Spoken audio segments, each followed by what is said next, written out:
I want to thank the speaker of today's paper. I want to thank you very much for exposing us once again to the true historical perspective of Lagos. What you have just given us has gone to reinforce the paper presented by Chief Asemota at the 6th colloquium, where the topic was Lagos, the Southern Lady of Maids, the original Southern Lady of Maids, in which he exposed us to the fact that the so-called revenue generation in Lagos started with the Lagos ports, and all the other developments, the money that was accruing from the Lagos ports and Lagos were being used to develop the first set of infrastructures in Nigeria. So thank you very much, sir. And I want to thank you most especially because you have given us the truth of what transpired between Lagos and our people, the king at that time, and of course the British and our colonial masters. Thank you very much, sir. And to use the language of your last institution, I will say, Endes gut, alles gut. It is well, all that ends well. Thank you. Across to the professor about the abolition of history in the curriculum, in the school curriculum. Sir, it is a sabotage, a sacrilege. And I think it was done by people that are misinformed and probably they don't have history of their past.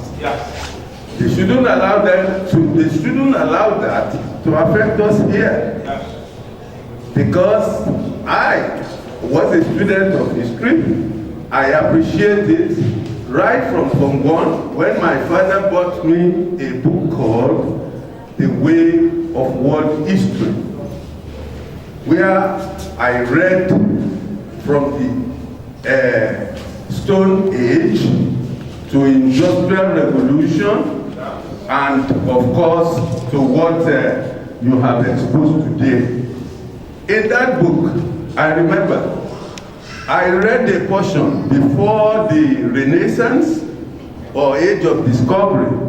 There used to be, they called the movement of the barbarians in Europe. In that book, which involved a lot of bloodshed. These same barbarians today are those we call our colonial masters. Yes or no? You know, things like this. An Italiano will say accidente, that is very, very unfortunate. And we have been civilized, and we have never been recorded to be called barbarians, not in the history. We should be proud. I thank God that I went through all this history. I was one of the unfortunate students that didn't get university here, and I decided not to go to London to read, but to go to a place that I did not even understand their language in the first place, which is Italy. I settled in Florence. I went to school in Pisa, La Città della Torre Pendente, the city of the Leaning Tower. You see, I gained a lot historically. What I have learned, even in Nigeria, I now see them face to face in structure, in written materials, and all those things. When I came back here, and I was told that history has been abolished from school curriculum, I don't know, I wept. I was sad. And I now find out that it affected my children. They don't know anything about the history of their environment, of their city, of where they live. They don't know their past. They don't know that we were never barbarians. We have been civilized people from ages. So, sir, that's where I'm going. What do we do to reinstate history in our curriculum?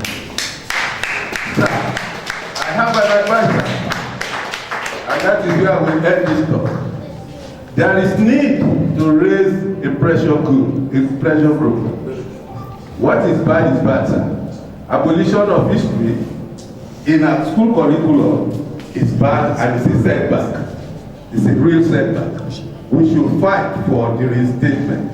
And I believe the reinstatement, the pressure group must come. Because first, I thought when they abolished history, all the history professors and students have been banished to outside, or they've gone to other places that are civilized to teach history. But seeing you here, seated here, sir, I'm encouraged to ask to make this statement that that pressure group must be led by the academia and the intellectuals, especially professors of history. We must fight for the reinstatement of history as a subject in our institution. Thank you, sir. Thank you so much.